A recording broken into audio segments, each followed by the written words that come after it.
Iniciamos. Active su micrófono.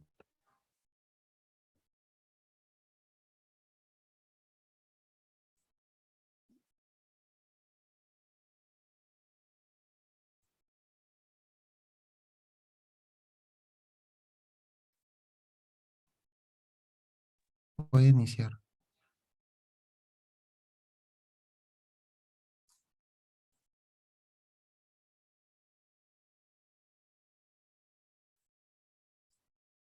Ya. Buenas noches.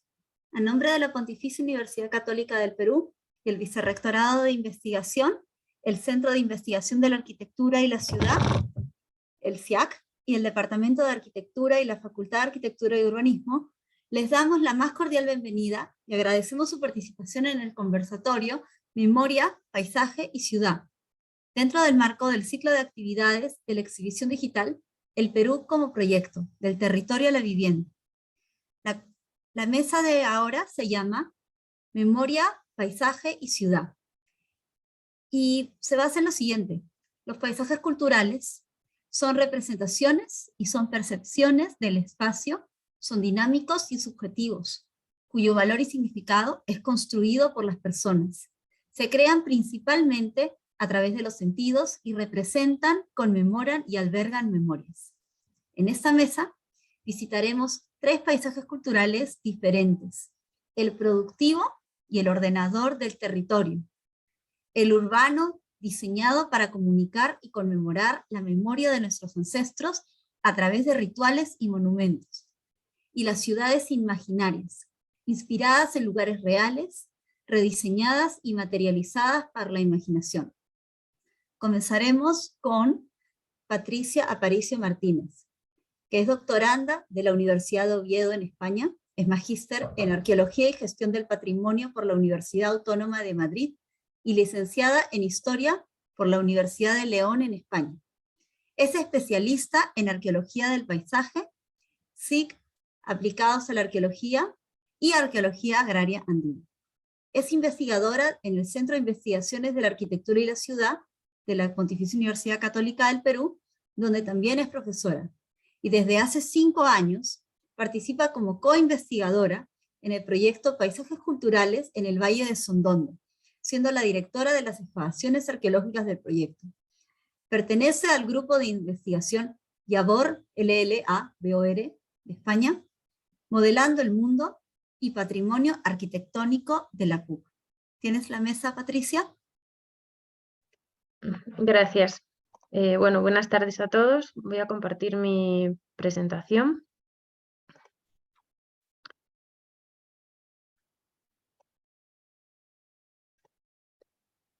Ya.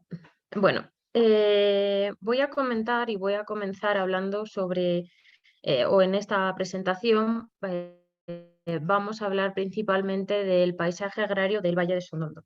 El proyecto de paisajes culturales del Valle de Sondondo es un proyecto interdisciplinar donde se trabaja desde la arquitectura y también desde la arqueología, que es un poco desde la visión en la que les voy a hablar yo.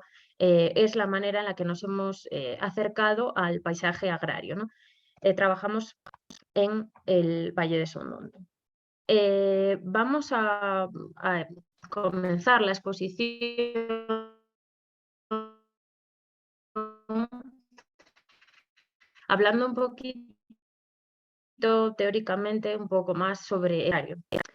Durante muchos años del paisaje, sin embargo, el concepto es bastante monista, ¿no?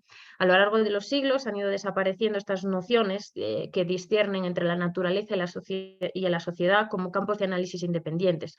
Y bueno, se pretenden o se tienen ahora como, digamos, definiciones más inclusivas como la del Consejo de Europa del 2000, ¿no? Donde incluyen que cualquier parte del territorio el paisaje es tal y como lo percibe la población, ¿no? Cuyo carácter es el resultado de la acción y la interacción de factores tanto naturales como humanos.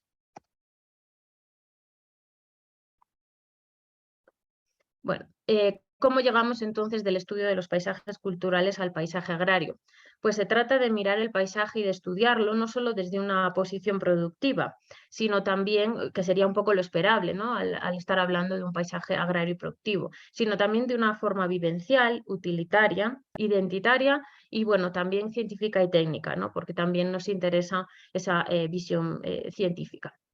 ¿Desde qué perspectiva? Desde la perspectiva del habitar, ¿no? Desde la perspectiva en la que entendemos que el paisaje no solamente es un espacio físico dado a priori, sino que es ni tampoco es solamente una abstracción ideal que realizamos después de ocuparlo, sino que se construye a medida que se experimenta y que se realizan actividades en él. Entonces, digamos que nuestra visión para el estudio del paisaje agrario es desde esta perspectiva del habitar. Para ello, bueno, primero les comentar un poco dónde se sitúa el Valle del Sondondo. Estamos en la Sierra Sur de Ayacucho.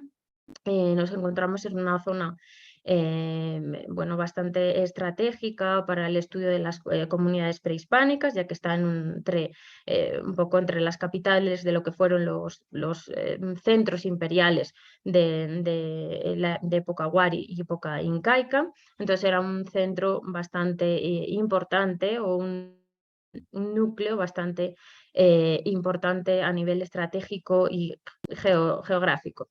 Estamos en un paisaje muy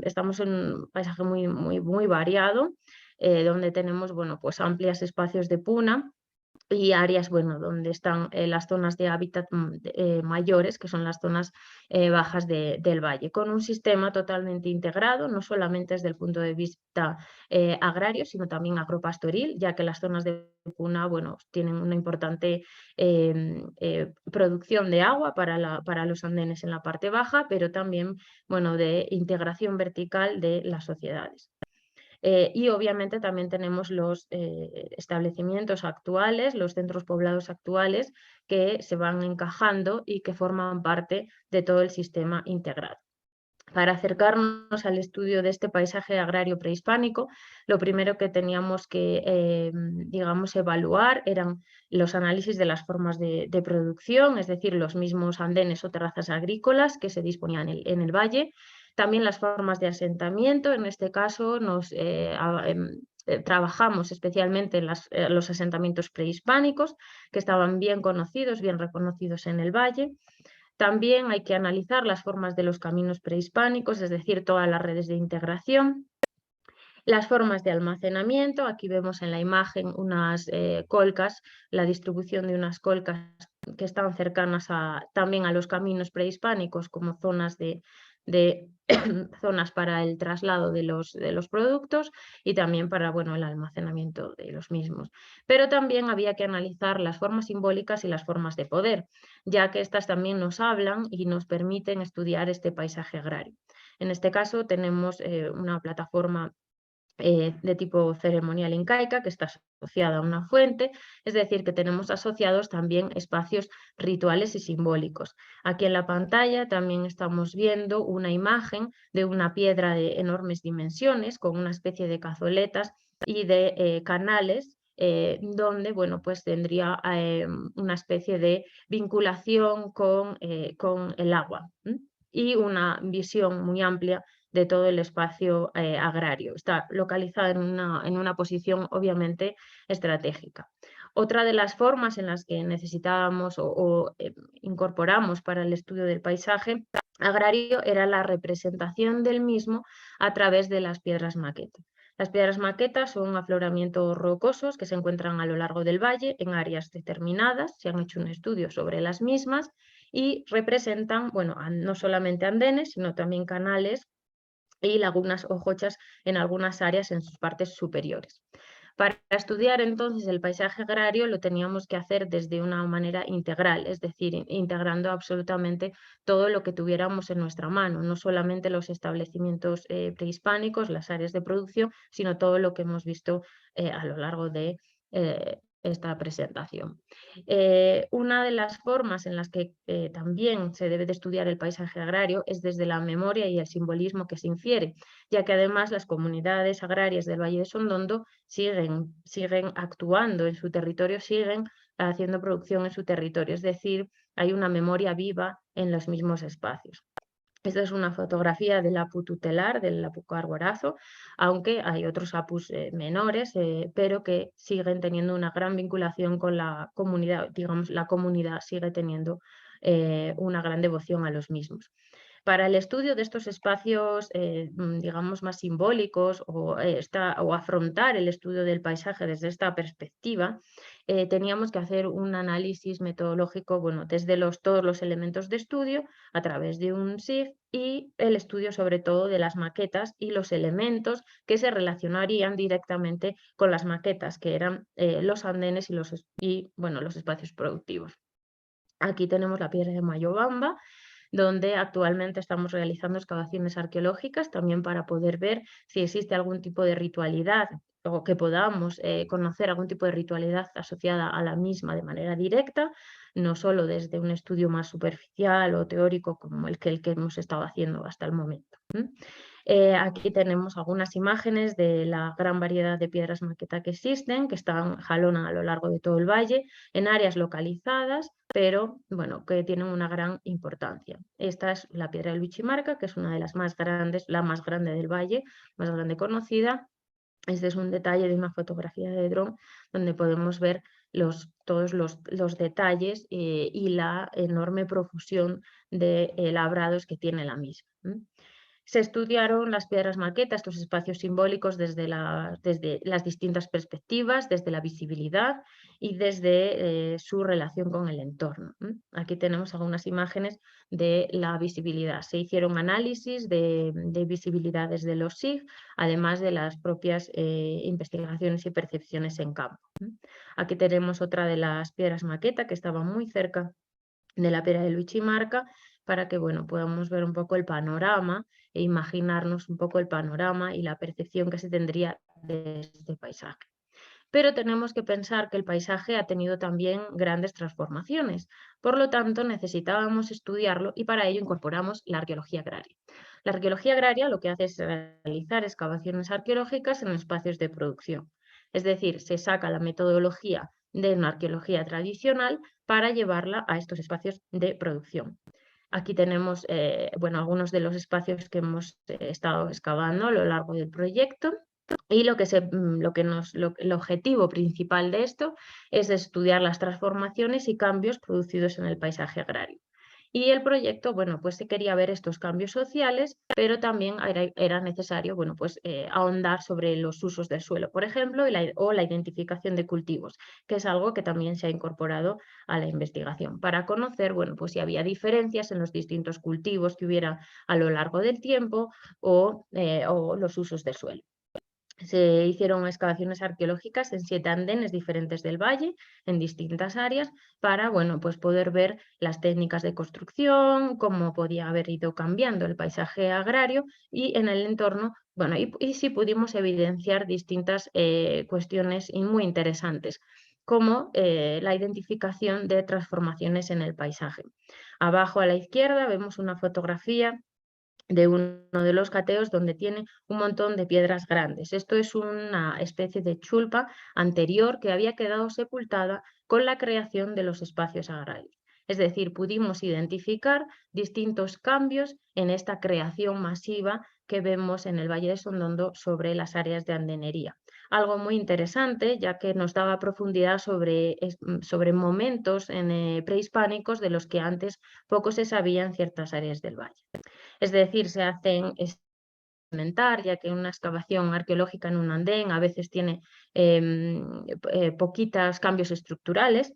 Se hizo entonces unos estudios arqueométricos, es decir, contábamos con nuestros documentos, es decir, con la información que nos habían provisto el estudio de las piedras maqueta, las estructuras de los sectores y andenes, todas las relaciones que pudimos hacer de visibilidad en relación con los análisis, pero también teníamos los perfiles estratigráficos para poder hacer análisis químico del suelo, entre otros. Análisis múltiple de microfósiles, carbono 14. ¿Qué estamos haciendo ahora o cómo queremos afrontar o hacer una integración mayor, ya que el proyecto sigue en marcha? es desde excavaciones en otros espacios asociados al sistema agropastoril. Y en este caso, y en esta campaña de excavación que estamos llevando a cabo ahora mismo, se realizarán excavaciones en las zonas de Puna, donde, como vemos en la fotografía, tienen complejísimos sistemas de corrales que están asociados también a todo el sistema del paisaje agrario que vemos. Y no menos importante es la cuestión de la antropología, es decir, insertar a las mismas comunidades dentro de los procesos de creación científica y, bueno, pues se tienen que realizar entrevistas antropológicas y, obviamente, una interacción real con las comunidades. ¿Por qué? Bueno, porque el estudio del paisaje agrario tiene que tener una proyección de futuro, ¿no? Si no, pues tampoco tendría sentido, no solamente el estudio científico. Eso es una de las bases de la arqueología agraria. Esto, bueno, pues lo que queremos es la revalorización de estos elementos del paisaje para su conservación, protección, gestión y uso social desde las mismas comunidades, plantear propuestas concretas que se pudieran proyectar en el paisaje, como la propuesta, por ejemplo, de la revalorización de cultivos andinos como la quinoa, que hemos evidenciado que existe en el mundo prehispánico, pero sin embargo ahora es prácticamente imposible de conseguir en el valle, ya que casi no se cultiva. Y bueno, pues recuperar una seguridad alimentaria que no tenga que depender de los circuitos comerciales externos, porque en el Valle de Sondondo uno puede comprar papa de Lima, pero no se ven las papas nativas, por ejemplo. Es decir, que tenemos que trabajar en un desarrollo sostenible, pero desde las comunidades y de sus saberes. Y eso es importantísimo para entender el paisaje y para entender no solo el paisaje agrario, sino, bueno, pues las mismas relaciones de las comunidades con su territorio. Y eso es todo.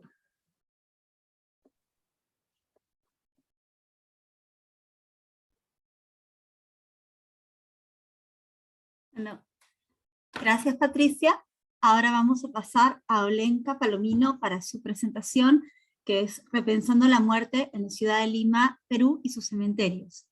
Olenka es arquitecta de la Pontificia Universidad Católica del Perú, es magíster en diseño arquitectónico e historia por el Politécnico de Milán y ha trabajado en diversas oficinas de arquitectura e ingeniería en el Perú e Italia. Ella ha sido también colaboradora en el Programa Nacional de Infraestructura Educativa PRONIET y en el Laboratorio Urbano de la ONU Habitat México.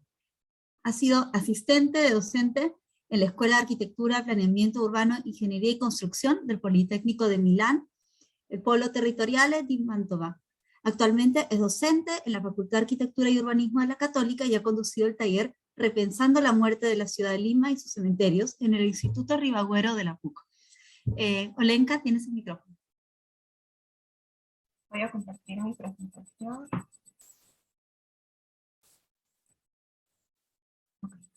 ¿La pueden ver? Okay. Buenas noches Sí. con todos. El día de hoy voy a presentarles esta experiencia que he tenido. Voy a apagar mi cámara porque se me pone lenta. Okay. Esta es una experiencia que he tenido con el Instituto Ribagüero. Este taller se titula Repensando la muerte en la ciudad, Lima y sus cementerios. Y básicamente es un taller que ha sido pensado como un espacio de diálogo y de reflexión sobre el tema de la muerte y en general de los espacios, los paisajes de la muerte dentro de la ciudad de Lima, pensados como paisajes urbanos de la muerte. Ahora, ¿con qué objetivo? Con el objetivo de... Está abierto al público en general, con el objetivo de que cualquier persona reflexione sobre cuál es el pasado, el presente y además hipotizar el futuro de estos espacios dentro de una ciudad tan grande y compleja como Lima. Para esto, el taller se dividió en 3 sesiones, la última es la conclusión básicamente de las 3 primeras. En la primera tratamos sobre patrimonio material e inmaterial en torno a la muerte en el Perú. La sesión 2, los paisajes de la muerte en Lima y su relación con el espacio público. Y en la sesión 3 entendimos los cementerios de nuestro entorno a partir de un ejercicio individual con cada uno de los participantes. Entonces, básicamente, como ya había comentado, este es un taller que estaba abierto al público en general y fue muy interesante ver toda la diversidad de participantes. Como podemos ver, había un artista plástico, una arqueóloga especializada en cementerios. Básicamente ella había hecho un levantamiento arqueológico en el cementerio Presbítero Maestro, había un estudiante de antropología, un historiador especializado en estudios andinos, una persona que trabajaba en el archivo histórico de Lira y una comunicadora y fotógrafa de prensa, y todas estas personas tenían en común que les interesaba saber un poco más sobre los cementerios y les fascinaba el tema de la muerte. Y ahora este taller fue interesante también para ellos porque no era un taller enfocado en la historia de los cementerios, ni en la sociología, ni tampoco en estudios andinos, sino más bien es un taller pensado en la intuición, básicamente, y en reconocernos a nosotros mismos y qué cosa es lo que genera estos espacios o paisajes culturales, básicamente, ¿no? Entonces, para entender un poco esto, primero nos presentamos y vimos quiénes éramos para reconocernos, de dónde veníamos. Básicamente todos, casi todos son de Lima o vivían en Lima. Algunos, solamente un participante era extranjero. Y también empezamos a conocernos, a hacer una introspección sobre cuáles eran las percepciones que teníamos, los mitos que conocíamos o los prejuicios que habíamos escuchado que nosotros mismos teníamos con relación a la muerte, los cementerios.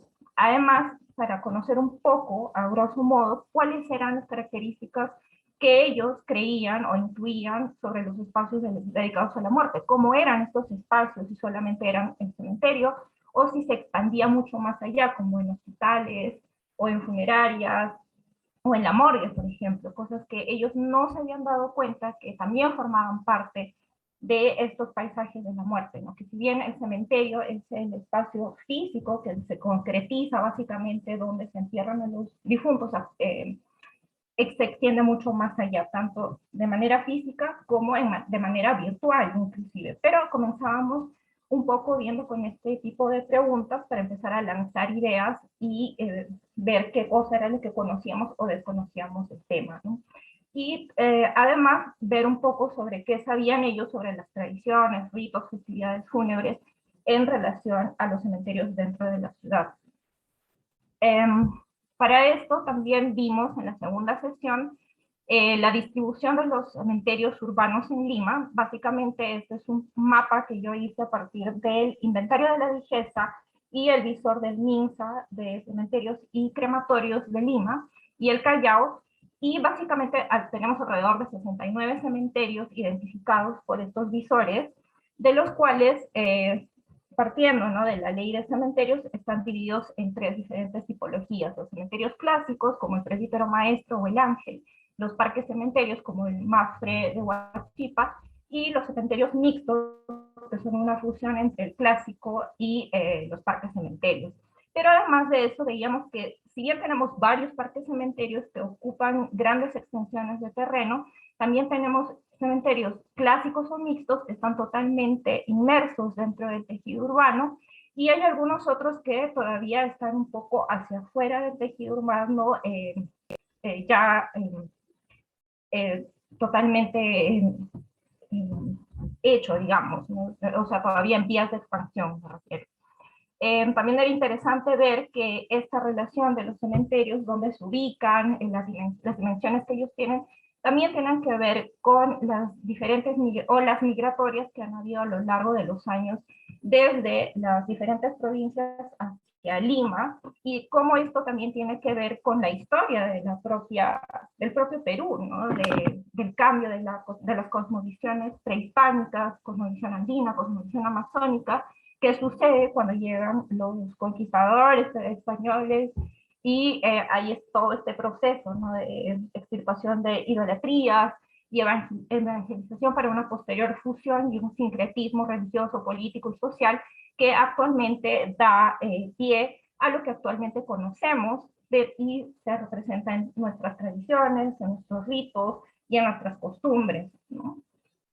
Entonces, para esto también hicimos un pequeño ejercicio en el cual los participantes tenían que estudiar un poco la morfología de 3 casos de cementerios diferentes que estuvieron totalmente desligados a ellos. La mayoría de estos participantes tenían una conexión muy fuerte con el Presbítero Maestro, pero esta vez ellos salían de su zona de confort para entender un poco sobre cuál es la situación de otros cementerios que tenían otras características, ¿no? Por ejemplo, este es el cementerio Santa Rosa en el Callao. Tenemos estos otros tres, uno es el el Campo Fe de Huachipa. Tenemos dos pequeños otros cementerios, todos ubicados más o menos en la misma área geográfica, pero con diferentes características. Y el siguiente es el cementerio Señor de los Milagros en San Juan de Miraflores, ¿no? Que está justo al lado de Casuarina. Prácticamente este es el cementerio de Pamplona.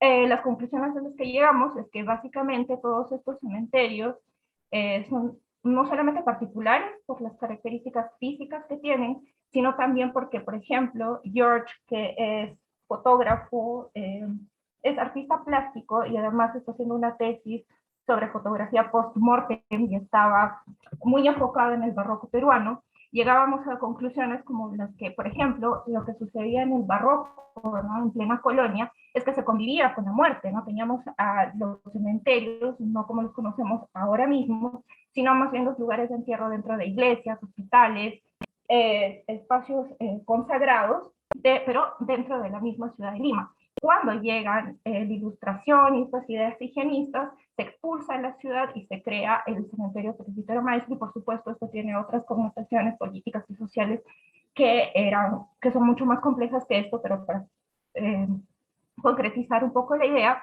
es que si ahora vemos, también estamos otra vez conviviendo con la muerte, pero ya no en esta ciudad colonial, sino en una ciudad totalmente diferente, en la que a veces es difícil de reconocer cuál es el límite entre el espacio para los vivos y el espacio para los muertos. Y que a veces no nos damos cuenta de ello porque Lima es una ciudad grande, ¿no? Y cada uno de estos cementerios tiene totalmente características diferentes. Así, en la siguiente sesión, los participantes hicieron una pequeña investigación online para, escogiendo primero un cementerio que de su interés personal, y ver qué tipo de información recopilaban en internet, ¿no? Entonces Marta, por ejemplo, encontró sobre el cementerio Mapfre de Huachipa. Este es un cementerio como empresa, ¿no? La muerte como empresa, básicamente es un cementerio que te ofrece todo en la web, tienes una financiera de salud, etc.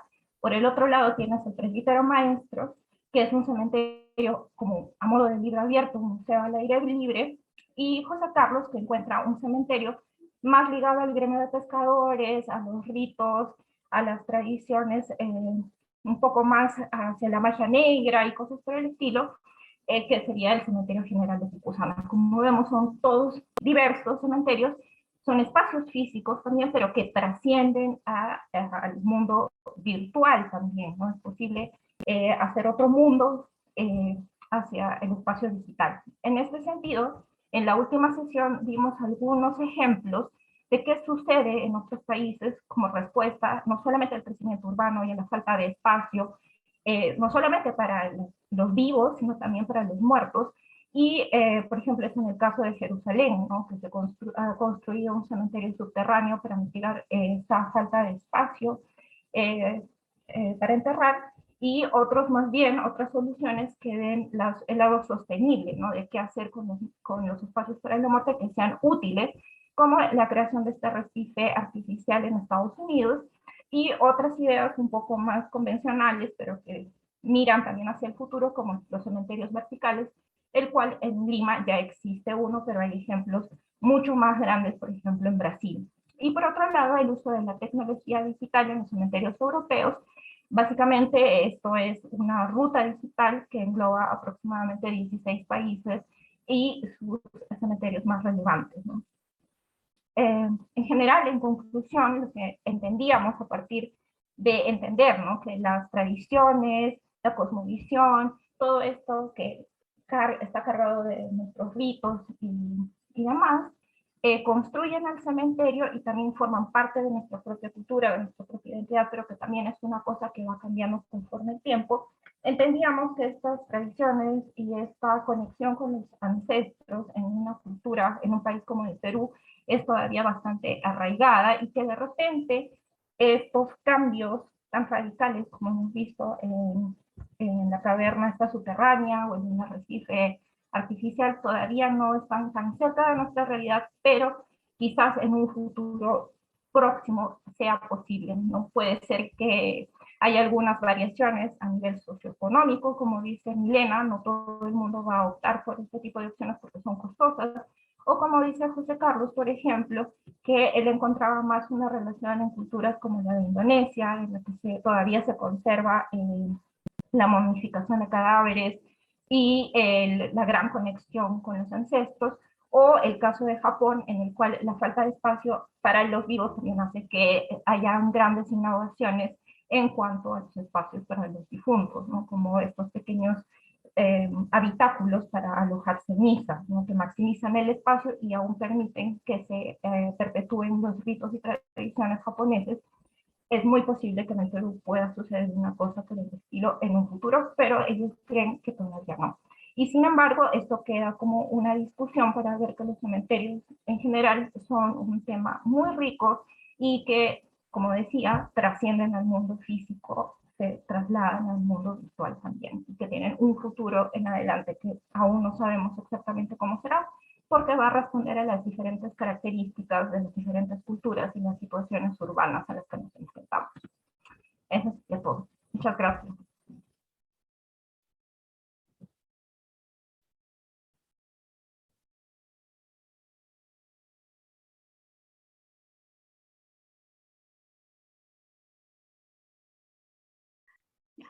Gracias, Alenka.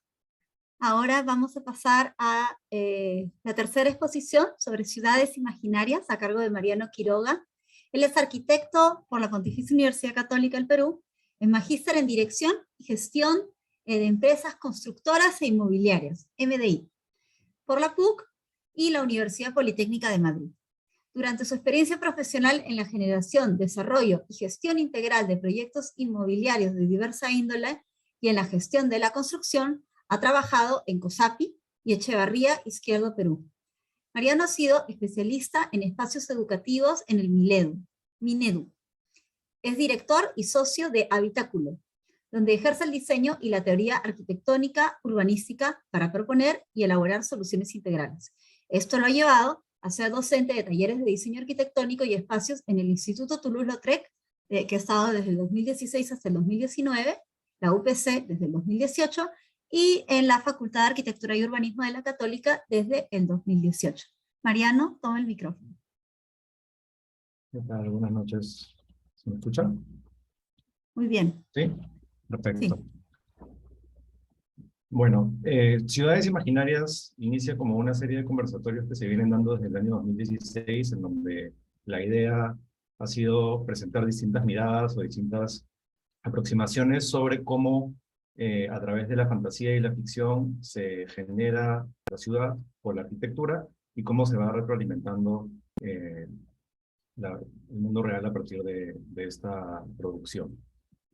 Voy a hacer una síntesis de lo que se ha ido viendo en estos años y lo que se conversó en un taller que hice hace unos meses en el Instituto Ribagüero con otras personas que tenían distinta formación, similar al caso de lo que mencionaba Olenka hace un rato, y que fue súper enriquecedor pensando en cómo aterrizar este proyecto en algo un poco más concreto. Me gusta empezar con esta imagen, ya que son unas pinturas rupestres, están en Francia. Es interesante ver cómo desde hace miles de años siempre se ha documentado la cotidianidad de lo que pasa en la vida del ser humano, y también cómo empieza a combinarse con los elementos de ficción, ¿no? Cómo a partir de la aproximación y el registro se ha ido modelando el aspecto arquitectónico y lo que son las ciudades hasta ahora, ¿no? Inclusive tenemos situaciones como esta, que es la historia de Judith de Holofernes, una situación en la guerra asiria, ¿no? Que ha sido documentada desde épocas paleocristianas, salen en el Antiguo Testamento en la Biblia, ha sido pintada por Botticelli, está en la Capilla Sixtina, tiene fichas de juegos de la antigüedad, ha sido reinterpretada por Klimt. Entonces, vemos cómo en nuestro día a día tanto esta fantasía y esta ficción se mezcla con hechos históricos al punto en que no sabemos diferenciar exactamente cuál es cuál, y llega a nuestra cotidianidad, a nuestro mundo real, y se traduce en producción física como las ciudades, ¿no? Lo mismo pasa en la época contemporánea, en la ciudad contemporánea, podemos ver las obras de teatro, la publicidad, ¿no? Las redes sociales, las pantallas, esta imagen es de Nueva York. Y es curioso cómo siempre está presente esta visión de ciudad, ¿no? Vemos una representación de la Atlántida según Platón o la utopía de Ciudad Moro, y que siempre tiene detrás este ideal de ciudad, pero también tiene que ver con la mirada del tiempo y cómo es que la situación, la coyuntura de ese momento en donde se produce esa mirada o esa ficción, influye en la persona en la que lo mira o la produce. Podemos ver algunos casos rápidos de arquitectos o urbanistas como Antonio Sandeliá, con su producción de la Ciudad Nueva de 1914, que tenía que ver con el futurismo italiano, Frank Lloyd Wright, Le Corbusier, que también tenía sus miradas ya en el periodo de entreguerras, Peter Cook, de Arquiram, o Von Herron, el mismo Arquiram, y estas ideas ya pensando más a futuro, no necesariamente relacionadas con el pasado, sino en cómo es que podríamos o deberíamos empezar a producir la ciudad a partir de situaciones que se dan en ese momento y de problemas que en ese momento eran importantes y algunos que se siguen manteniendo hasta ahora. Hay una importancia también en el registro de cómo es que se han ido produciendo las ciudades. Esa es un grabado, una imagen de Nueva Ámsterdam, lo que ahora conocemos como Nueva York. Y podemos empezar a traslapar todos estos documentos con las situaciones cotidianas, ¿no? Inclusive, ya llegando a inicios del siglo pasado, las mismas situaciones que se daban en las ciudades, en la vida cotidiana, requerían o hacían que se utilizara diversos medios, dependiendo de la época, para poder tranquilizar a la población y poder hacer que no hubiera caos en las ciudades. Estas son imágenes de la época de la Gran Depresión en Nueva York, donde vemos las colas de gente buscando trabajo.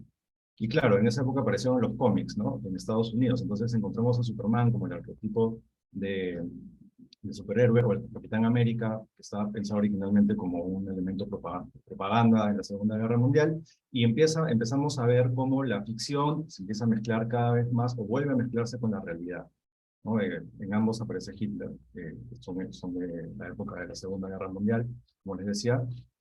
Y lo curioso acá es que estaban en una época de migración. De hecho, los creadores de Superman son judíos, entonces parte de la situación que vivían en su día a día, donde se sentían alienados, hasta cierto punto influye en que crearan un personaje que es un extraterrestre, que no por coincidencia aterriza en una zona rural de Estados Unidos súper conservadora.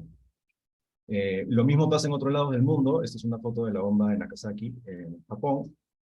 Y en Japón también se produce este tipo de miradas o aproximaciones a la ciudad y a la forma en la que se ven las ciudades. La imagen de la izquierda es la tumba de las luciérnagas de 1988 de Isao Takahata, y la derecha de Shengen Descalzo, que son representaciones de cómo se vivió el hecho del bombardeo a Hiroshima, e inclusive en producciones más contemporáneas que tienen que ver completamente con la ficción, como Naruto, Dragon Ball, Evangelion, o inclusive Akira, se sigue sintiendo la influencia de un hecho histórico que desapareció grandes partes de la ciudad, sino todas las ciudades en Japón, ¿no? Entonces, encontramos que hay siempre un registro, un remanente, y que eso no solamente se ve en la ficción, sino que también influye en cómo luego arquitectos conocidos producirán su arquitectura y producirán su ciudad. Lo mismo con la cotidianidad. Esta es una imagen de Iron Man del 2016, donde se ve ya, han pasado muchos más años, donde ya no se ve una mirada necesariamente trágica o distópica, sino se hace más una representación de cómo se mira la ciudad en ese momento, y que también fue parecido en la época después de la Segunda Guerra Mundial, donde los superhéroes en Estados Unidos no tenían nada que hacer porque ya había terminado la guerra. También podemos ver a mediados de los 60 la aparición de nuevos personajes que ya tienen que ver con la tecnología y con la carrera lunar, como los Cuatro Fantásticos o el Hombre Araña, y que luego darían el salto a otros medios como el cine y la televisión. Esta foto de la película de los Avengers en 2002. También tenemos otras representaciones un poco más trágicas de la ciudad que tienen que ver con cómo es que algunos personajes deciden tomar su o asumir su rol dentro de estas narrativas, y que hace que inclusive dentro de esta producción ficticia, ciudades completas aparezcan en algunos lugares del mundo, como Ciudad Gótica en Estados Unidos, y que inclusive se puedan ubicar perfectamente en Google Earth y que estén perfectamente mapeadas y que hayan sido cada vez mejor mapeadas, de hecho, a través del paso de los años, ¿no? Esta es una evolución de cómo está el mapeado Ciudad Gótica. Perfectamente identificada con hitos y con edificios específicos, lugares específicos donde pasan situaciones específicas, y que tiene un perfil urbano completamente definido con edificios emblemáticos como cualquier ciudad real del mundo.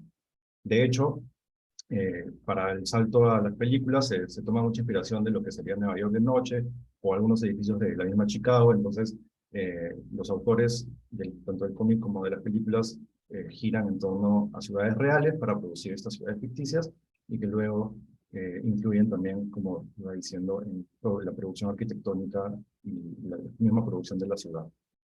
Al punto en que también se puede hablar de la forma en la que se apropian los mismos personajes de estos distintos puntos de la ciudad.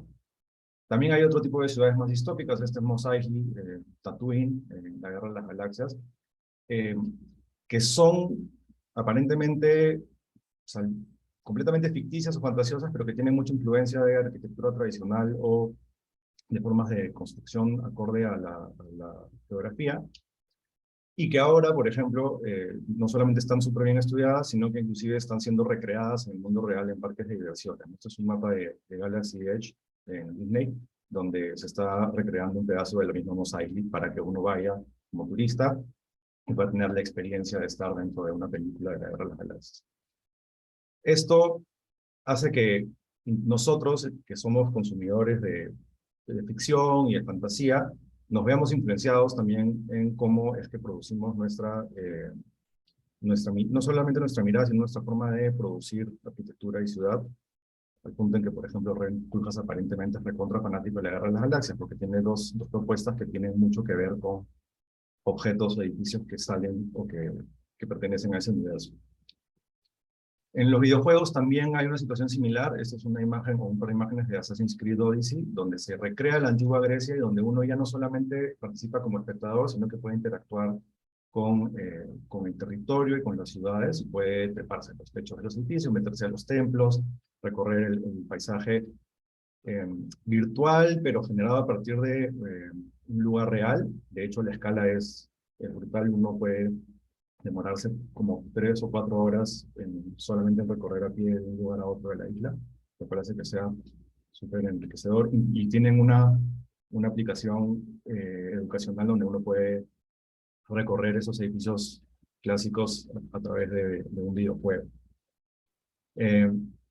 También hay las situaciones en donde lugares donde se graban las películas se vuelven súper famosos a partir de las películas, entonces se vuelven atractivos turísticos y la gente lo único que quiere es ir y tomarse la foto y publicarla en el Instagram, y eso también hace que cambie la condición de nuestras ciudades reales a partir de un elemento de ficción o de una ciudad aparentemente imaginaria. Este caso es el de las escaleras de la película de Joker de hace unos años, o como lo que pasó con las escaleras de Filadelfia en Rocky hace unos cuantos años más, donde tenemos esa escena clásica de Rocky llegando y saltando a la plaza del museo, y que claro, al final se vuelve un hito. Si uno busca en Google Earth, inclusive han puesto una estatua, y bueno, también otra vez la ficción cambiando el espacio y la ciudad real.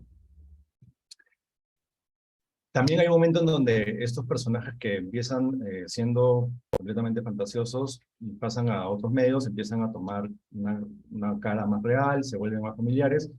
Y bueno, ese es el caso del actor de Black Panther que falleció hace unos años, al punto en que un montón de niños en el mundo que se sentían súper identificados con este personaje pensaron que el que se había muerto era el personaje. Entonces vemos también otra vez cómo esta barrera entre la ficción y la realidad es cada vez más difusa, y la influencia que tienen nosotros en nuestra vida cotidiana, así quizás nosotros no estemos tan conscientes de ello. De hecho, yo creo que es parte de la construcción de nuestra memoria, a partir también del tipo de ficción o de fantasía que uno puede o no ver a lo largo de su vida. En Perú tenemos una situación quizás no tan extensa como la que hemos visto rápidamente. Tenemos, por ejemplo, casos más emblemáticos como La ciudad de los perros de Mario Vargas Llosa, donde claro, ya vemos que es más una narración a partir de experiencias reales. De hecho, hace unos días vi una publicación del hijo de Vargas Llosa, de Álvaro, diciendo que había ido con su papá a hacer una investigación a Trujillo, porque estaba escribiendo una novela a partir de una situación en Trujillo. Entonces había ido a Trujillo y estaba visitando las Huacas y la ciudad para poder entenderla mejor y a partir de ahí poder construir su nueva novela. Entonces es interesante también porque no solamente es un tema de literatura, sino cómo luego pasa a medios audiovisuales y cómo nosotros también empezamos a producir nuestras ciudades.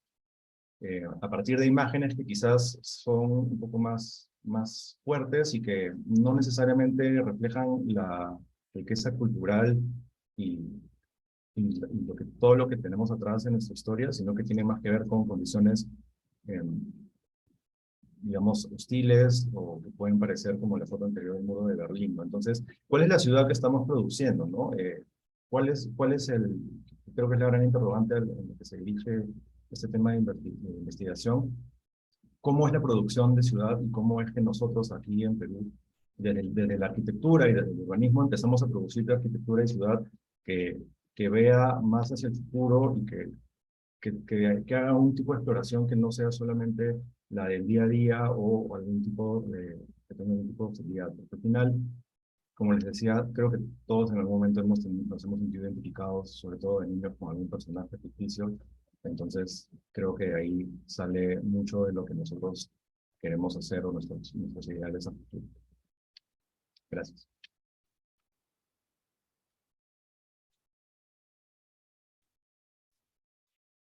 A ver, gracias, gracias Mariano. Y ahora podemos comenzar la discusión. Tal vez podríamos prender los micrófonos para comenzar, los micrófonos y las pantallas para hacer la discusión. Primero, no sé si hay alguna pregunta del público. Vamos a primero pasarle el micrófono al público, si tienen alguna pregunta, y si no podemos comenzar por acá de manera interna.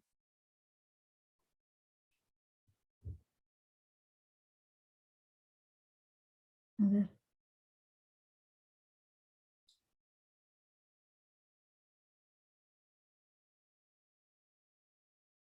Bueno, a ver, vamos a ver si hay preguntas del público.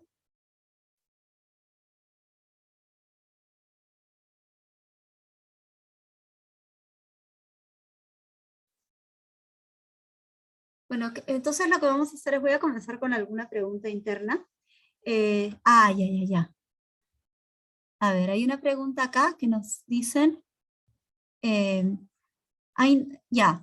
nos están preguntando, y esto podría ser también sobre todo para Olenka y Patricia, que lidian más con paisajes existentes. Están preguntando qué normas legales, qué instrumentos legales hay para regular lo que son los paisajes culturales. Tal vez podríamos comenzar con Patricia para los paisajes más rurales y productivos, y Olenka, tal vez si nos puedes decir si, por ejemplo, los cementerios como paisaje tienen algún tipo de protección.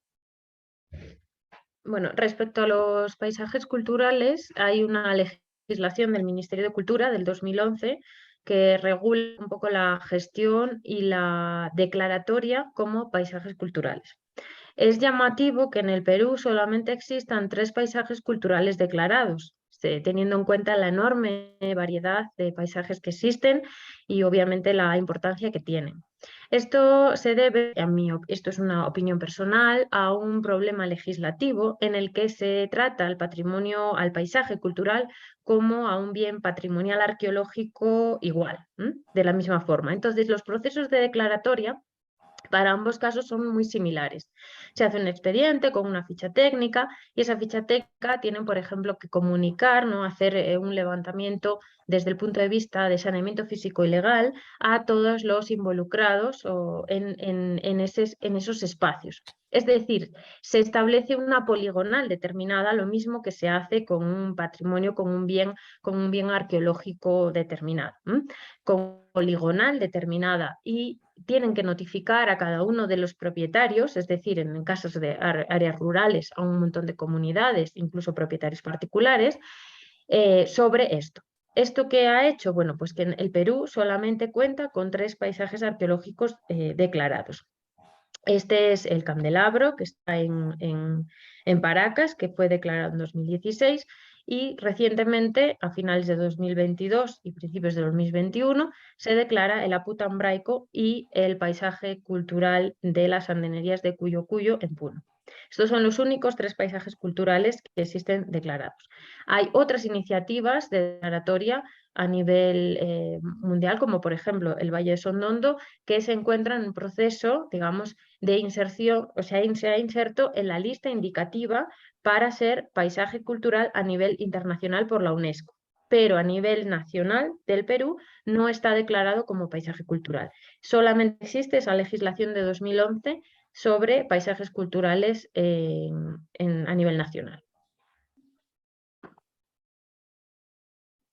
Elenka, ¿quieres comentar algo sobre si hay existe algo similar o parecido para paisajes urbanos?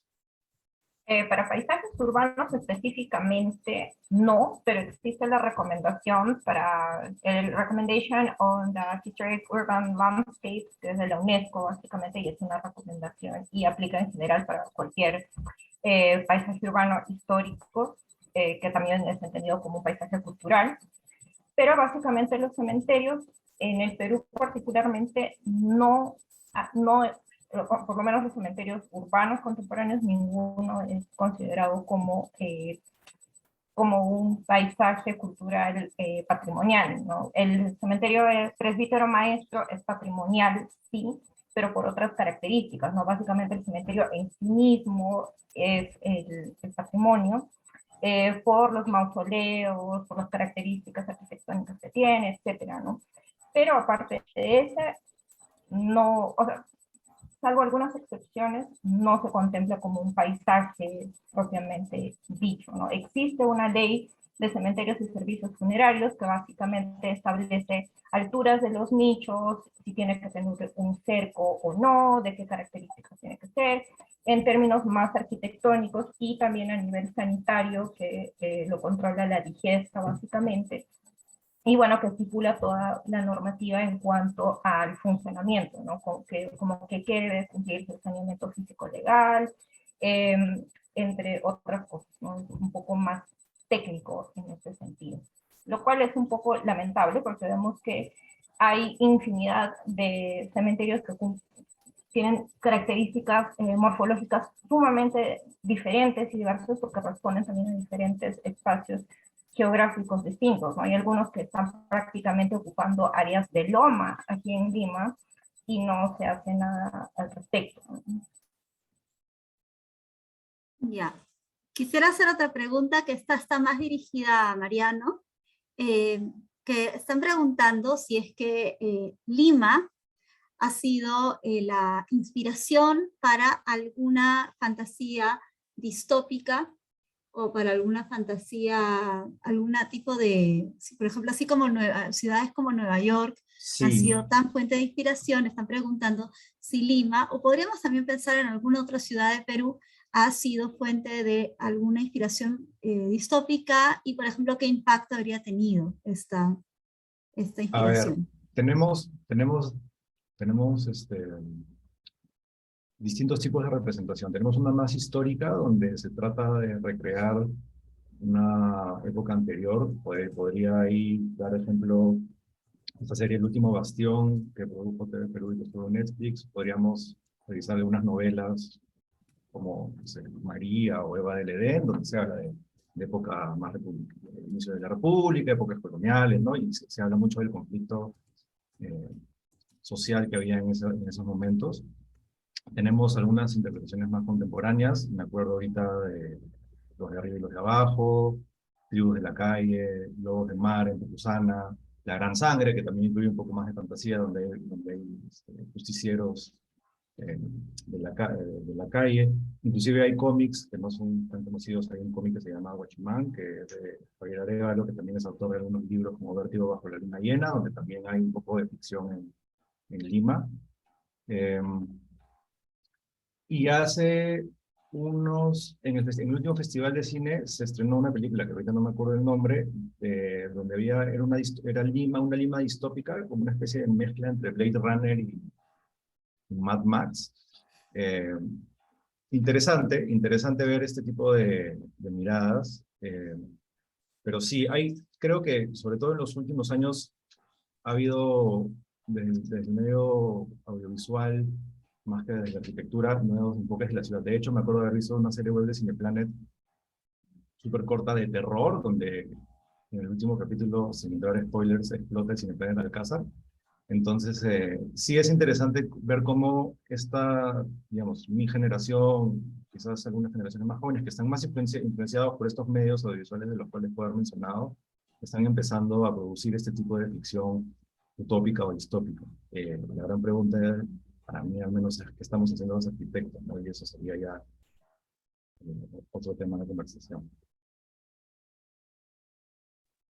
Ya, claro, porque justamente esa es la idea de que si, por ejemplo, así como Gotham es casi como esta ciudad de siglo XX, que no es exactamente Nueva York, porque también como tú dices, podría ser Nueva York, podría ser Chicago, podría ser una ciudad en Asia. Sí, pues se me ocurre que si Lima siempre tiene que ser Lima, o si es que hay estos proxies de Lima que han llegado también a la literatura, a las películas. Acá también nos preguntan, estoy queriendo saber si la pregunta va a ese lado, pero esta pregunta se podría aplicar a los tres en realidad.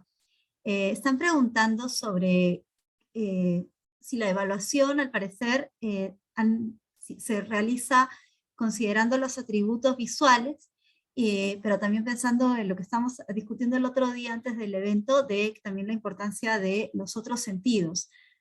Sobre todo pensando en las piedras maquetas de Patricia, que claramente contienen un elemento tangible, táctil. Entonces, si tal vez podrían hablarnos un poco, no tanto, sobre todo porque la presentación en PPT prioriza lo visual. Entonces, si tal vez nos pueden hablar un poco de los atributos no visuales, pero que ayudan a comunicar esta idea de paisaje, que son parte de la valoración del paisaje. ¿Podríamos comenzar con Patricia? Vale. Bueno, yo en mi caso, al trabajar o sea, al tener una investigación muy vinculada y muy estrecha en un área rural, pero de un paisaje vivo, es decir, donde las comunidades siguen habitando, es muy enriquecedor y tienes otra serie de perspectivas y de vinculaciones con la misma comunidad. Entonces hace que, por ejemplo, yo en el estudio del paisaje agrario, hace 2 días estuvimos en una fiesta de la siembra con la misma comunidad. Entonces eso ya te abre un espectro mucho mayor. Ya no eres solamente un agente científico ¿no? que intenta hacer una investigación con una metodología determinada, sino que ya también tienes una interacción determinada y esto hace que tu percepción sobre tu objeto de estudio también sea muy diferente. Yo creo que eso es muy importante a la hora de estudiar un paisaje, sea de la tipología que sea o sea del ámbito que sea, porque bueno, pues es muy importante tener esas otras percepciones, ¿no? Que no sea solo pues eso, pues la visual, el reconocimiento, sino un poco la interacción, en este caso, en mi caso, con un paisaje vivo con la misma comunidad, que eso obviamente abre a otro tipo de sentidos, como es el gastronómico, cuando comes con ellos, cuando ves sus prácticas, cuando bueno, pues entablas su conversación, ves sus preocupaciones. Y bueno, pues eso yo creo que es muy enriquecedor y muy importante para la misma investigación. Lenka.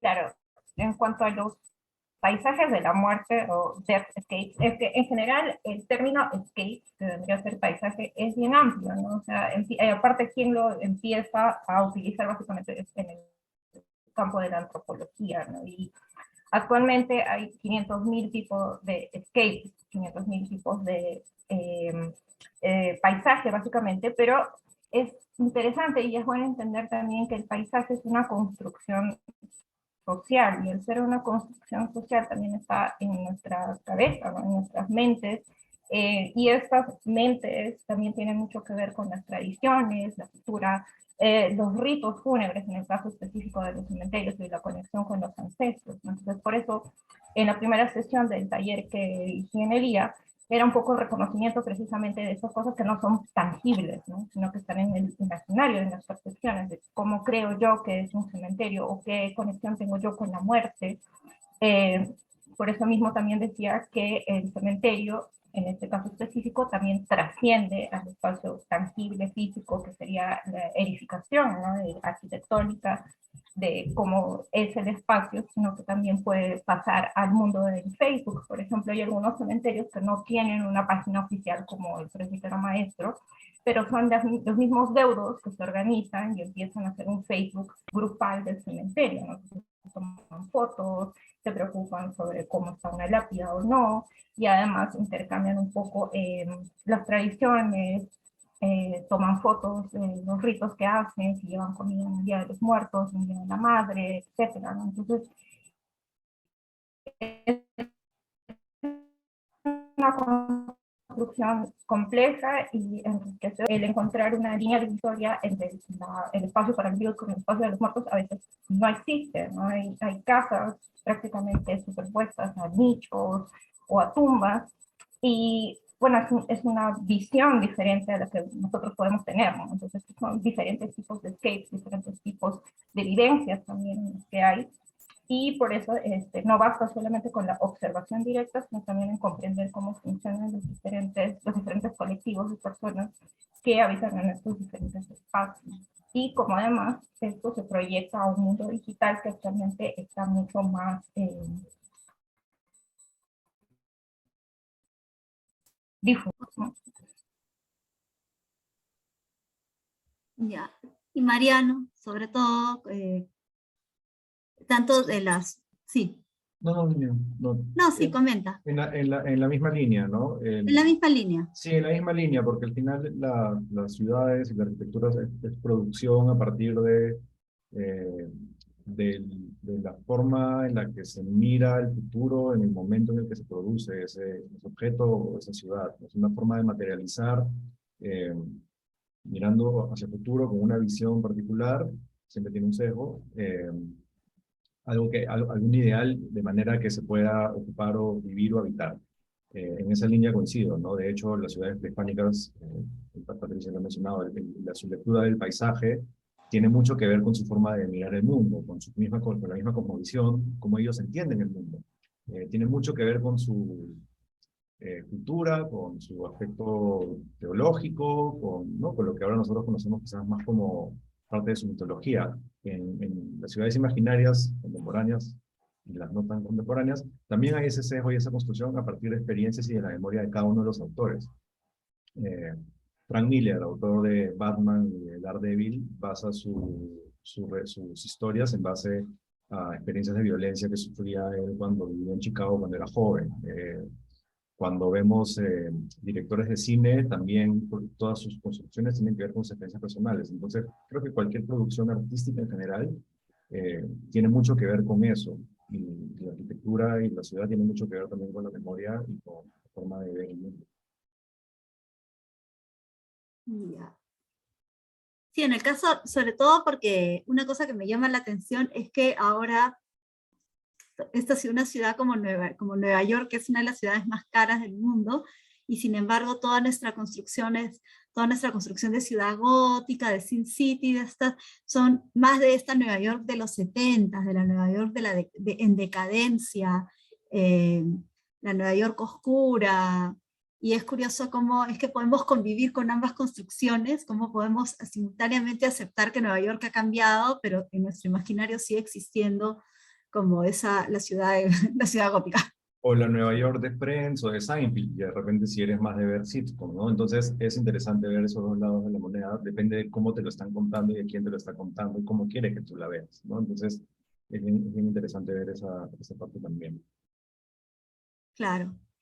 Acá hay una pregunta interesante que viene con esta idea de que cómo es que el paisaje y el patrimonio, porque nos están preguntando si es que el paisaje, nos están preguntando, las zonas monumentales y ambientes urbanos monumentales de los centros históricos serían también paisajes culturales, por ejemplo una plazuela, una alameda que ha sido declarada como ambiente, es también un paisaje cultural, y ahí creo que todos podrían, aunque Mariano lo tuyo sean ciudades imaginarias, yo creo que los tres tienen ahí algo para aportar.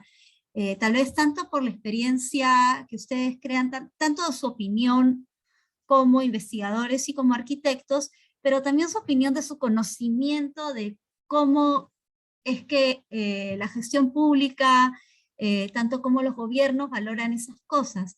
¿En qué momento creen que, como dicen, una plazuela, una alameda, una calle, se convierte en un paisaje o no? Y por lo tanto, ¿en qué momento se convierte en un patrimonio? O sea, ¿cómo pasan y en cuántas etapas tienen que existir? Porque lo que hemos visto es que no solamente es un espacio físico, lo que es un paisaje, lo que es patrimonio, sino también cómo se materializa, qué actividades, cómo lo habitamos, cómo lo utilizamos y cómo lo pensamos. Tal vez aquí, comenzando otra vez podríamos comenzar con Olenka, esta idea de cómo es que pasamos desde que lo físico, como la calle, la plazuela, se transforma en paisaje y se transforma en patrimonio. Y sobre todo para quiénes lo es. Esta es una pregunta interesante y sí, en realidad tiene que ver con los tres, porque los tres hemos hablado más o menos de lo mismo. El tema de la memoria juega mucho en la definición de lo que es un paisaje, de cualquier tipo de paisaje, no solamente el paisaje cultural, ¿no? Porque al final somos los mismos seres humanos los que ponemos estas definiciones a las cosas, ¿no? Entonces, ¿cómo pasa a ser una calle patrimonio? Pues por la valoración que nosotros mismos como sociedad le damos. O sea, y por eso es una cosa interesante que sucede, por ejemplo, con las estatuas, estos monumentos, ¿no? Entonces, si por ejemplo el 19 de julio hubo una revuelta, ¿no? En 1971, hubieron muertos que terminan siendo mártires, se erige, ¿no? Un monumento que en cierto momento está conmemorando a estas personas que han muerto producto de esta huelga, se los entierra y producto de esto también se crea un cementerio que tiene precisamente ese nombre, Mártires del 19 de julio, pero actualmente cuando uno va a preguntar sobre qué es ese memorial que han hecho, esa pequeña escultura, mucha gente desconoce sobre cuál es el significado básicamente de esa escultura o de ese memorial, ¿no? Entonces, precisamente, ¿no? O sea, si nosotros perdemos la memoria, no desconocemos el significado de lo que hizo posible este memorial, ya deja de ser un memorial, pierde valor, mejor dicho, y ya no sería patrimonial porque sencillamente no significa nada para nadie, el valor ha cambiado hacia el cementerio, ¿no? Porque el cementerio ahora es el que alberga algunos héroes locales, etcétera, ¿no? Entonces, al final es la memoria la que va a determinar y la valoración que nosotros como población le damos a estos espacios, que puede ser una calle, puede ser una plaza, puede ser un cementerio, puede ser una loma, pero va a depender de qué valor le damos nosotros, qué significado tiene para nosotros. Eso va a determinar también su valor patrimonial. Al final, no solamente porque sea bonito o porque sea antiguo, sino también tiene que ver con cosas un poco más cargadas con la memoria. Claro. Patricia, ¿qué piensas? Bueno, yo pienso que también es una pregunta muy interesante y precisamente, por ejemplo, la UNESCO en sus clasificatorias de paisajes culturales hay una de ellas en las que sí se integran jardines, espacios, ¿no? Espacios como los que estamos hablando, como los que se están preguntando. Entonces, claro, ahí interfiere eso, una carga emocional por parte de la sociedad determinada, pero como en todos los patrimonios, ¿no? Porque tenemos que pensar también que antes el patrimonio solamente eran, bueno, pues esas cosas que podíamos poner en una vitrina, ¿no? En cambio, ahora ya consideramos patrimonio el paisaje. O sea, es decir, la sociedad también ha cambiado su percepción, porque el patrimonio es algo que se construye de manera social también, ¿no? Para lo que para una sociedad es patrimonio, para otra no lo es. Por eso también ahora hay un montón de patrimonios emergentes y podemos hablar pues del inmaterial, que también está, bueno, pues siendo muy importante en las últimas décadas, pero también hablamos del etnográfico, incluso, bueno, pues empezando a hablar también del patrimonio agrario, aunque pues no haya una legislación específica o demás. Es decir, que cuando la sociedad interfiere, la sociedad lo asimila dentro de esos cánones de valoración, pues ya, o sea, digamos que podemos incluirlo en esa categoría. Pero que, como dice Olenka, son categorías que nosotros mismos nos inventamos, que nosotros mismos, ¿no? Por nuestra bueno, por un poco el ser humano que intenta también como organizarse, o nuestra visión más occidental, que tenemos esa manera de organizarnos con estos sectores. Entonces, bueno, pues para mí también es un paisaje cultural, esos espacios, desde luego, siempre que la sociedad obviamente los asimile como tal. Claro, cuando estaba pensando en esto de que los lugares cómo se valoran, yo pienso en lugares como el Parque Reducto, que, por ejemplo, que también es como dicen, es un paisaje que ahí también me hace la pregunta, ¿qué tan exitoso estamos logrando mantener la memoria viva? Es casi como que nos están forzando, ¿ya? A veces siento eso, esta idea de que nos están forzando la idea de que ya como el hecho de que prácticamente el reducto, tenemos tan difícil la idea de imaginar que alguna vez hubo la guerra ahí. O sea, está el reducto, está la narrativa, está la musealización, pero es casi como que el valor que tiene más ahora es de parque, es de espacio público, ¿no? Y entonces es tan difícil mantener esa otra memoria, y es una cosa que como, yo pienso a veces cómo es que todas las personas que estuvieron en el reducto, que alguna vez fueron personas que eran vecinos, que eran personas que tenían relaciones con todos los vecinos, y cómo es que la batalla de Miraflores fue una tragedia, no solamente nacional, sino literalmente personal, que realmente desaparece el barrio. Y es que vemos que a veces que los monumentos no son suficientes. Y ese sitio que prácticamente tiene todos esos valores, pero como a veces los valores, y también a veces pienso que qué tan difícil es imaginar que ese lugar fue otra cosa. También eso, y también tal vez pensando en esa idea de los sitios que son reales y fantásticos a la vez, ¿ya? Reales e imaginarios a la vez. Te quería pasar a ti el micrófono, Mariano. Sí, estaba pensando también me parece una pregunta súper interesante. Tiene muchísimo que ver con la memoria y en la falta de memoria quizás también, ¿no? En cómo se genera esta apropiación o este sentido de pertenencia en estos espacios para poder pensar que son patrimonios y que se mantengan vivos. Tú hablabas del Parque Reducto, yo me pongo a pensar en el Parque de la Reserva, ¿no? Que cuando era el parque, que era, por algo se llamó Parque de la Reserva, y ahora todos lo conocemos como el Parque de las Aguas, y tiene esta pileta, y es un lugar turístico, pero muy poca gente se acuerda de lo que en verdad pasó ahí, ¿no? Y también era un espacio público en otro momento, y la memoria ahí, digamos, física como espacio, quizás pueda mantenerse a nivel de tejido de huella de manera similar, pero como un lugar social ha cambiado completamente su situación, ¿no? Inclusive en una época estaba completamente descuidado y nadie lo usaba. Entonces, es interesante, retomando un poco la pregunta, el tema de los paisajes y el patrimonio, porque tiene, insisto, mucho que ver con cómo nosotros interactuamos en la ciudad y cómo nos sentimos parte de esta, que también está viva en su propia vida. Claro, y de ahí que yo creo que es muy importante separar, hacer un comentario y luego pasamos a la siguiente pregunta, cómo el nombre es tan importante, porque yo pienso que ahí, tal vez les comento algo, cómo es que el Parque de la Reserva pasó a ser como una especie de conmemoración para recordar a esta reserva del ejército, estos reservistas, ¿ya? Y ahora es el Parque de las Aguas, puramente un parque temático, como el Parque Reducto es como que el nombre es como casi el último recordatorio de lo que era. Y también pienso en ti, Patricia, que cómo es que las declaraciones de patrimonio puede chocar con la idea, con lo que tú dices de que aún es un espacio productivo, es un espacio vivo, es un espacio cambiante, y no lo podemos simplemente transformar en patrimonio, y ahí se acaba. O cementerio, incluso imponer ciertas ideas del cementerio. Lo que pasa es que muchas veces que te dicen que no, que el cementerio tienes que ir y estar en paz y en silencio, no puedes ir y hacer música, que eso es falta de respeto, que también a veces como los nombres importan. ¿Qué piensan de esta idea de que los nombres importan o no importan para la memoria de los paisajes? Es parte de la narrativa, ¿no? Es parte de lo que estamos conversando, el famoso storytelling, ¿no? Que tiene mucho que ver con esta cultura que se va generando y se va heredando, y que tiene que ver también con estos cambios de mirada y con cómo se puede o no recordar otra vez, para hablar de la memoria, lo que pasó o lo que no se quiere recordar también, quizás, ¿no?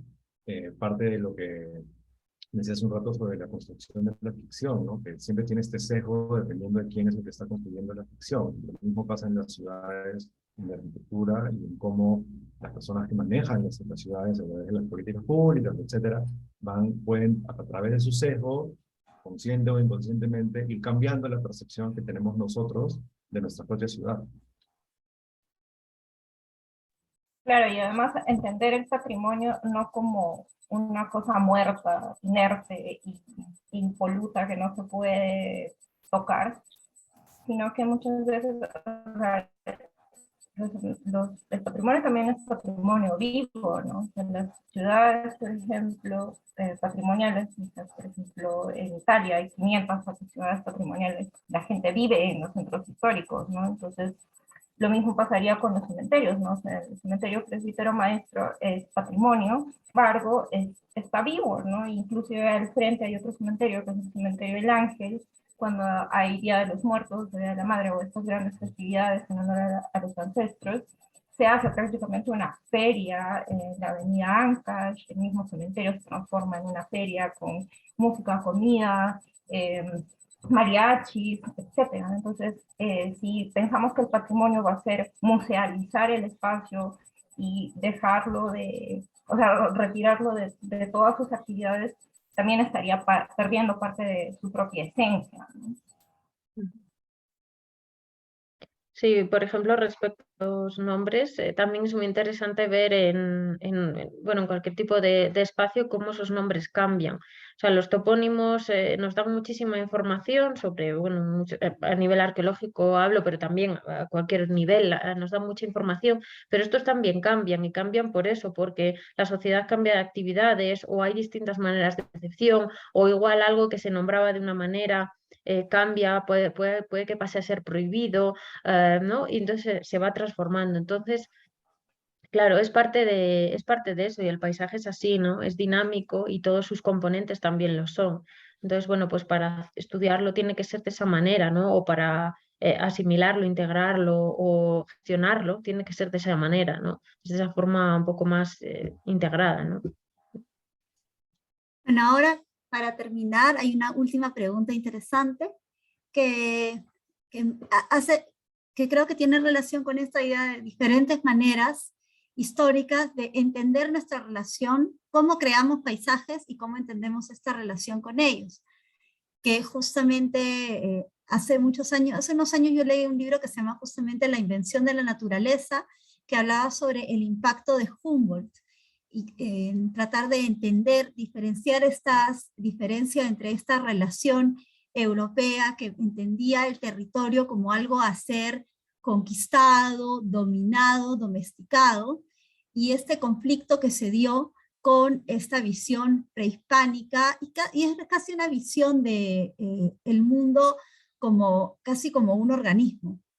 Entonces, la pregunta acá es que tal vez si quisieran comentar un poco esta idea de estas diferentes percepciones, ¿ya? Del mundo, de cómo creamos estas diferentes percepciones del paisaje, de un paisaje del cual las personas somos parte de ese paisaje, ¿ya?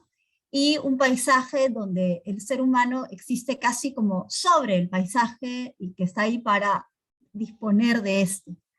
Entonces, ¿qué les gustaría comentar sobre esta idea? Por ejemplo, sobre todo, ¿dónde ven específicamente tensiones o dónde ven conciliaciones interesantes? Podría empezar yo. A mí Sí. me parece interesante el tema de las narrativas, ¿no? Porque ya, inclusive en la diferencia de idioma, como tú bien mencionas, ya hay un conflicto, ¿no? Llega, en el caso nuestro, a un sitio con persistencia, ¿no? Cultura persistente que no sabía comunicarse con la gente que llega al territorio y que cambia completamente la lógica. Yo siempre me pregunto cómo sería nuestra historia si las culturas prehispánicas hubieran documentado de otra manera su día a día, su cultura, y no estuviéramos dependiendo solamente del castellano, del español, ¿no? Entonces, quizás nuestra historia misma sería completamente distinta. La misma producción de la ciudad sería completamente distinta, ¿no? Y este choque también se ve manifestado en las ciudades. Cusco creo que tiene un montón de ejemplos clarísimos, ¿no? En la ciudad. Entonces, me parece interesante. eh, claro, es algo que la ciudad está completamente viva.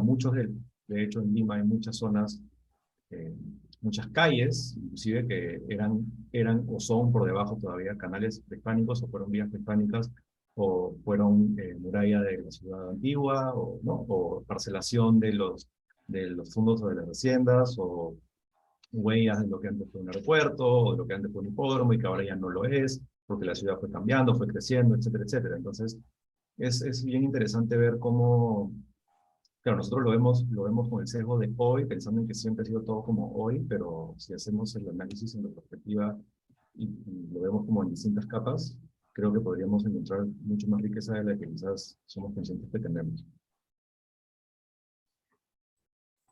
Claro, Olenka. en el caso, por ejemplo, que yo veo que se percibe más que nada tensiones, por ejemplo, en el caso de los cementerios, es en el caso, por ejemplo, de la normativa misma, ¿no? O sea, es una normativa que está contemplando un determinado tipo de cementerio que es en el imaginario de cómo debería ser este cementerio, más inspirado quizás en el cementerio presbítero maestro, en este cementerio extramuros, ¿no? Que se hace siguiendo los parámetros de las reformas borbónicas, pero después cuando encuentras estos cementerios urbanos, ya como el cementerio de la Balanza, o del Sauce, Nueva Esperanza, etcétera, en lo que la gente prácticamente convive con los muertos, para nosotros que de repente no estamos bajo esta situación, puede existir un conflicto que sí, definitivamente puede ser que sea un peligro sanitario en el sentido de mantenimiento, por ejemplo, de las tumbas, pero también depende de la forma en la cual nosotros mismos nos enterramos por nuestros ritos funerarios, etcétera.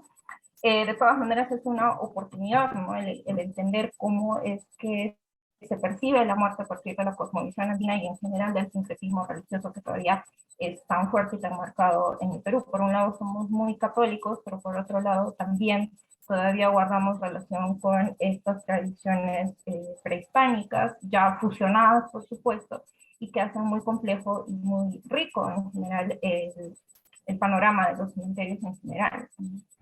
Y en general también de otro tipo de paisajes culturales, precisamente por esta cultura y estas tradiciones. Patricia.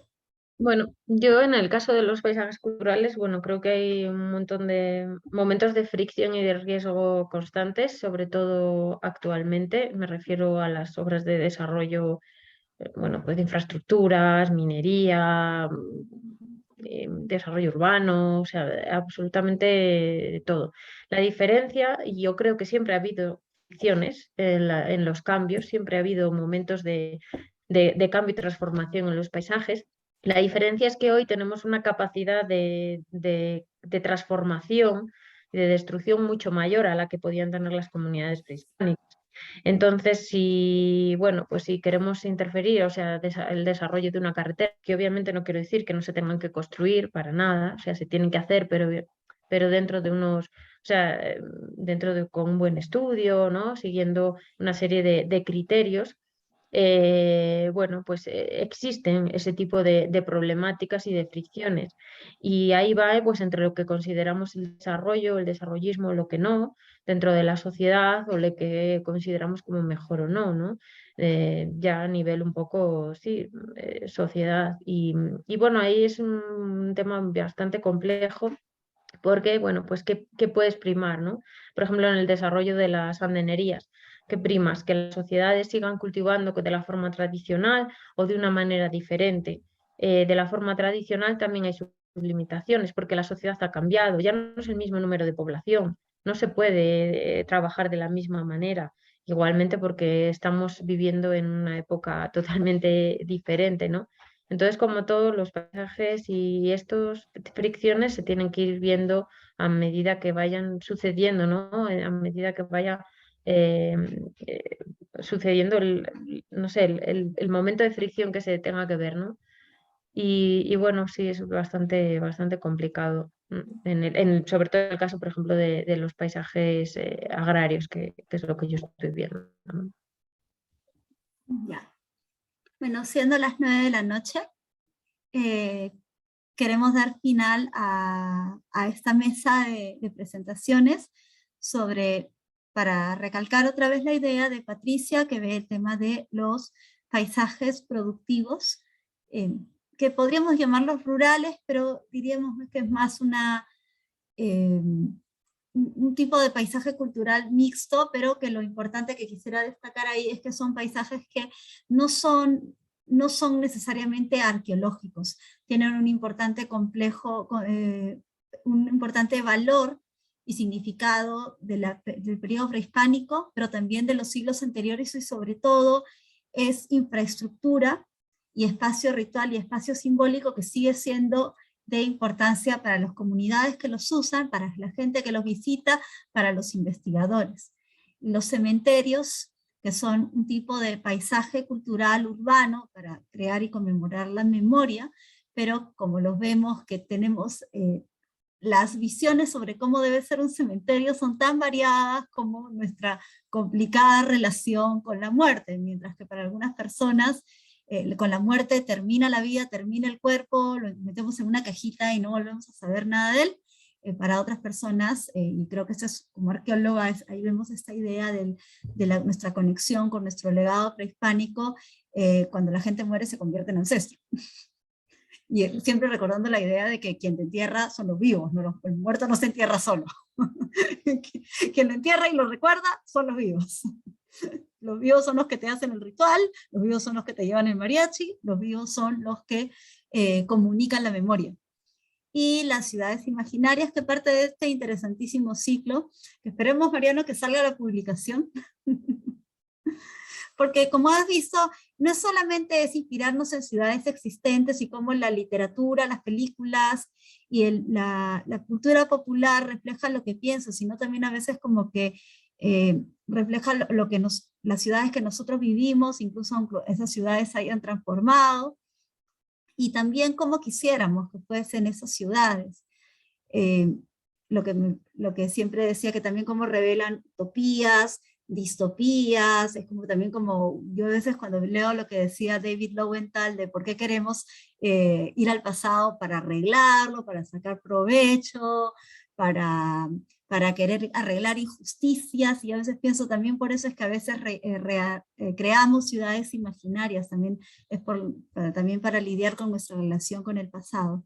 Entonces, muchas gracias a todos ustedes, muchas gracias al público por sus preguntas, han estado todas buenísimas, y muchas gracias a los organizadores de este evento, de El Perú como Proyecto, que vamos a seguir teniendo mesas, y vamos a seguir teniendo mesas